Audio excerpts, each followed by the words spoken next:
my son and what he got going on. But if you end up a person that, you know, the true color thing or whatever, you have 2 or 3 personalities. I can't deal with it. I have to stay safe.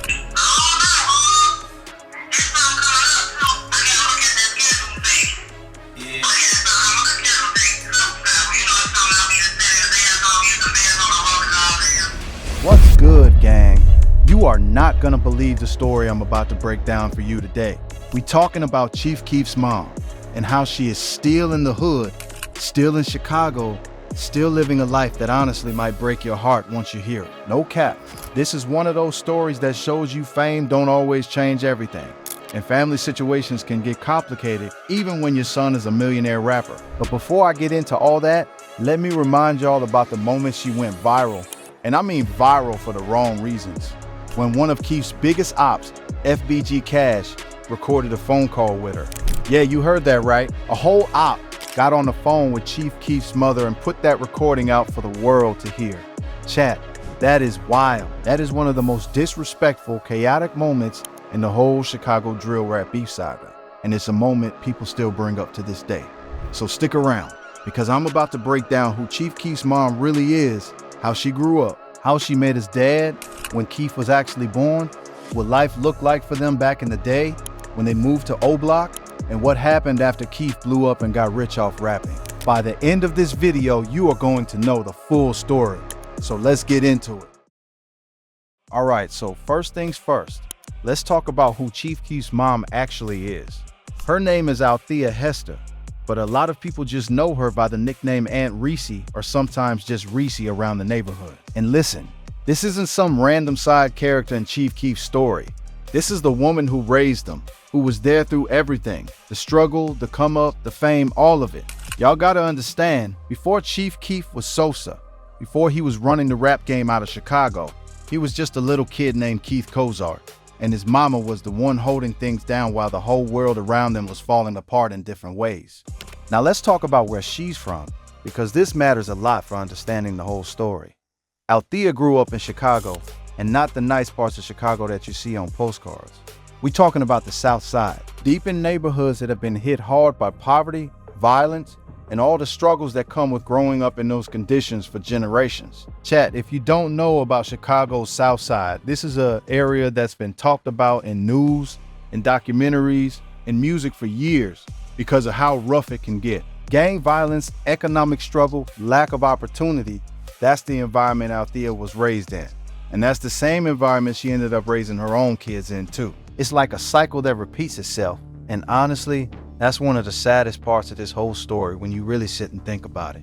So get this, life on the South Side wasn't just about the violence. It was also about survival every single day. Families had to figure out how to make ends meet, how to keep their kids safe, how to navigate a system that honestly wasn't built to help them succeed. Schools were underfunded, job opportunities were limited, and a lot of the neighborhoods were basically left to deal with their own problems without much outside help. And that's the world Althea was living in when she became pregnant with her son, who would eventually become one of the biggest names in rap history.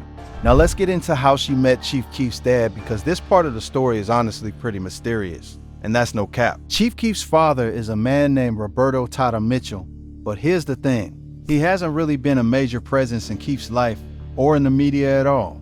Y'all already seeing where I'm going with this? A lot of these details about how Althea and Tata actually met, how long they were together, what their relationship looked like, that stuff isn't really public information. And honestly, that's pretty common for a lot of families coming out of rough neighborhoods. Relationships form, kids are born, but the full story behind the scenes doesn't always make it into interviews or articles. What we do know is that their son, Keith Farrell Cozart, who the world would later know as Cheif Keef, was born on August 15, 1995, right there in Chicago, Illinois. Bro, think about that for a second. 1995. That's a kid born in the middle of the crack era's aftermath, in the middle of gang territory wars, in a city that was already known for having one of the highest violent crime rates in the entire country. That's the environment this baby boy was born into. No cap, that's actually crazy when you really sit with it. So now let's talk about what life looked like for Althea and young Keef in those early years. This is where the story starts to get real personal, real raw. Reports and interviews over the years have painted a picture of Althea raising Keef, along with his siblings, largely as a single mother. And gang, single motherhood in the hood is hard. We talking about working multiple jobs sometimes, trying to keep food on the table, trying to keep your kids away from the wrong crowds, even when the wrong crowds are literally your neighbors, your kids' friends, sometimes even your own family members. That's the reality a lot of mothers in Chicago's most dangerous neighborhoods deal with every single day. And here's where it gets even more interesting, because Keef wasn't just raised by his mom alone in that traditional sense. A lot of people don't know this, but Cheif Keef's grandmother played a massive role in his upbringing too. In multiple interviews over the years, Keef has talked about being raised partly by his grandmother while his mom worked or dealt with her own struggles. That's actually a pattern you see a lot in these communities. It's not just nuclear families, it's extended families, grandmothers, aunties, all pulling together to raise the kids because everybody's trying to survive together. Y'all seeing how deep this story already is? We not even at O Block yet. Let's pause for a second and talk about what it actually means to grow up bouncing between your mom's house and your grandmother's house in a neighborhood like this. It's not just about who tucks you in at night. It's about safety nets. If mom's working late, grandma's got you. If something pops off in the streets, you got more than one house you can run to. That kind of setup, as chaotic as it might sound to people outside that environment, was actually a survival strategy. And Keef has said in interviews that his grandmother's house felt like one of the more stable places in his childhood, which tells you a lot about what stability even looked like for a kid in that part of Chicago. So let's talk about the neighborhood Keef actually grew up in before O Block became the name everybody knows.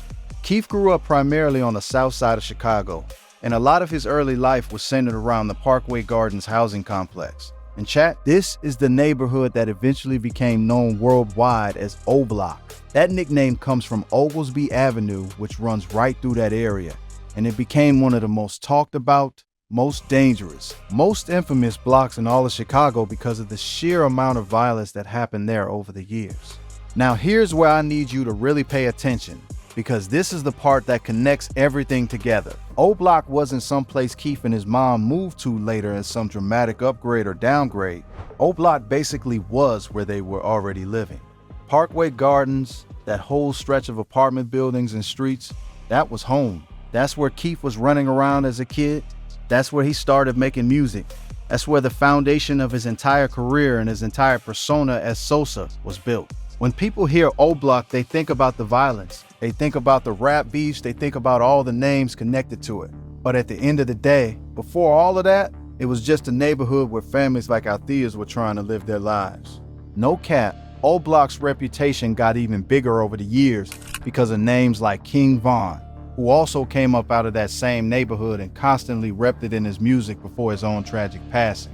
So when you hear people talk about O Block now, they're talking about a place that's basically become legendary in drill music culture. But for the families actually living there, like Althea, it was never just a legend. It was everyday reality with everyday danger attached to it. So get this, by the time Keef was a teenager, he had already started making music, recording in basements, linking up with other young artists in the neighborhood, and building what would eventually become the foundation of Chicago drill music as a whole genre. And through all of that, his mom Althea was right there in the same neighborhood, watching her son go from a regular kid on the block to becoming one of the most talked about new artists in the entire country. Bro, that's actually wild when you think about the timeline. Keef started gaining real buzz when he was like 16 years old. And one of the biggest moments was when he got arrested and ended up under house arrest. And during that house arrest period, he recorded the video for I Don't Like. That song blew up, like exploded. Kanye West remixed it. It became one of the most influential drill songs ever made. And all of this was happening while Keef was literally still living in that same neighborhood with his family, including his mom. Y'all are not ready for how fast things changed after that. Once I Don't Like went viral and Kanye co-signed him, labels started fighting over Cheif Keef. He ended up signing a massive deal with Interscope Records, and we talking about a deal reportedly worth around $6 million for an artist who was still a literal teenager. No cap, that's actually insane. A kid from O Block, from one of the most dangerous blocks in Chicago, suddenly has millions of dollars on the table because of music he made in his own neighborhood, talking about the life he was living. Think about how surreal that must have been for Althea too. One day you're a mother in Parkway Gardens just trying to keep your kids fed and safe. And the next day your teenage son is being flown out for studio sessions, getting co-signed by one of the biggest producers and artists on the planet, and signing contracts worth millions of dollars. That's a level of whiplash most families never experience. And there's no manual for how to handle that kind of sudden change, especially when you're still rooted in the same streets that raised you. So now let's get into the part of the story that I know a lot of y'all have been waiting for. What happened when Keef actually got rich, and what that meant for his mom, Althea. Because here's the thing, gang. You would think that once a young black man from the hood gets a multi-million-dollar record deal, the very first thing he does is move his whole family out of danger, right? Move mom out the hood, get her a house somewhere safe, somewhere quiet, away from all the violence and the gang activity. And from what's been reported and discussed over the years, that is something Cheif Keef tried to do. There have been reports and statements over time suggesting Keef did try to relocate his mother away from the Chicago streets, away from O Block, away from that whole environment that had basically raised both of them. But chat, here's where this story takes a turn that honestly makes you sit back and go, wow. Because despite Keef's success, despite the money, despite reportedly trying to move his mom into a better, safer situation, multiple reports, social media posts, and that infamous recorded phone call from FBG Cash all point to the same sad reality. Althea ended up back in Chicago, back around the same rough neighborhoods, living a life that really doesn't match up with what you'd expect from the mother of one of rap's biggest stars.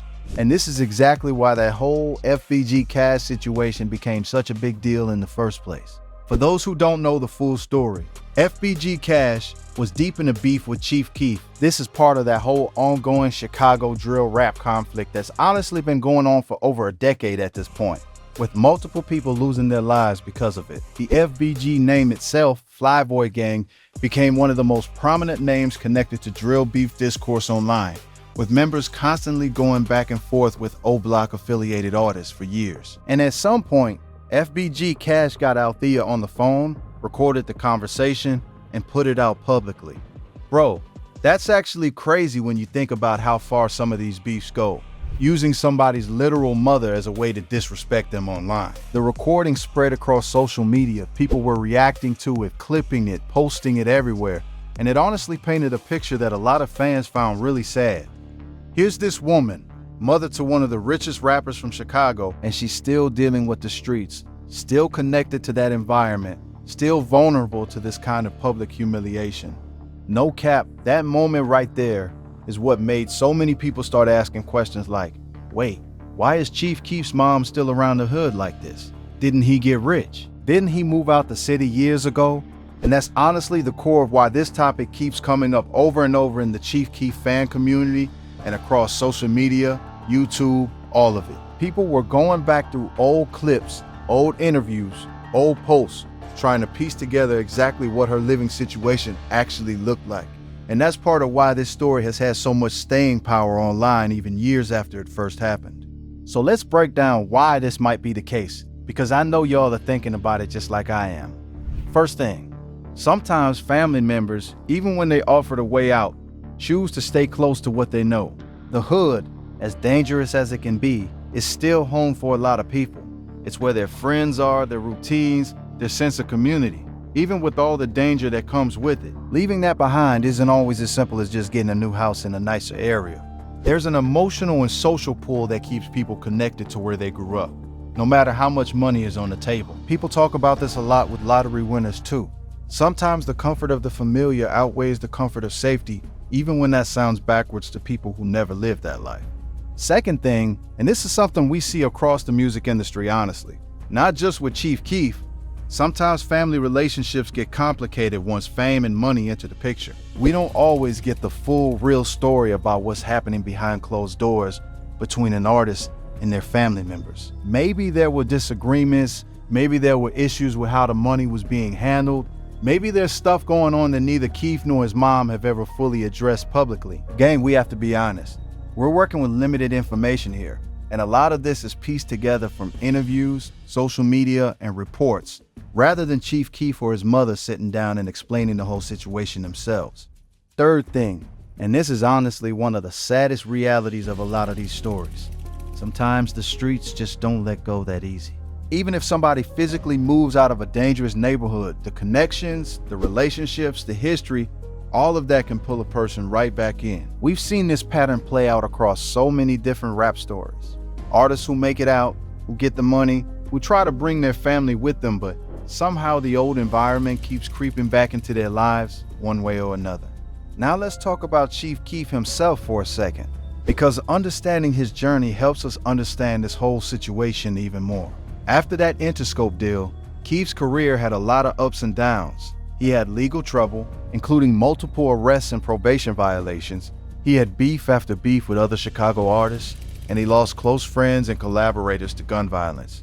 People like Capo, people like Fredo Santana, who was actually his cousin and a huge part of his early come-up. Fredo passed away in 2018 due to health complications connected to drug use. And that hit the entire Chicago drill community hard, including Keef personally, since Fredo had basically been right there with him from the very beginning of his career. So while all of this fame and money was happening for Keef, there was also a constant cycle of tragedy happening around him at the exact same time. That's the duality of this whole story. Success on one side, loss and struggle on the other side, happening simultaneously. He'd be releasing a new project, going on tour, getting bigger and bigger as an artist, and at the same time getting news that another friend from the neighborhood had been killed or locked up. That kind of emotional whiplash doesn't just disappear because you've got money now. If anything, it adds a whole other layer of stress and grief that money can't fix. And through all of that, Keef has talked in different interviews about wanting to get his family somewhere safe, wanting to provide for his mom, wanting to change the trajectory for the people closest to him. But chat, wanting something and actually being able to fully execute it, especially when you're dealing with addiction issues, legal battles, industry pressure, and personal loss all at the same time. That's not always realistic, even with millions of dollars in the bank. Keef himself has been pretty open in some interviews about his own struggles with substances and with the pressures of fame, which makes it even more understandable why managing his family's situation from a distance might not have been his top priority every single day. So let's bring it back to Althea, because at the end of the day, this video is about her story specifically. Despite everything, despite her son becoming a global rap icon, despite reportedly having opportunities to relocate, despite the resources that should theoretically be available to her, she has continued to be connected to Chicago, to the streets, to that same environment that raised both her and her son. And that recorded phone call with FBG Cash is honestly proof of just how exposed and vulnerable that makes her, even now, years after Keef first blew up.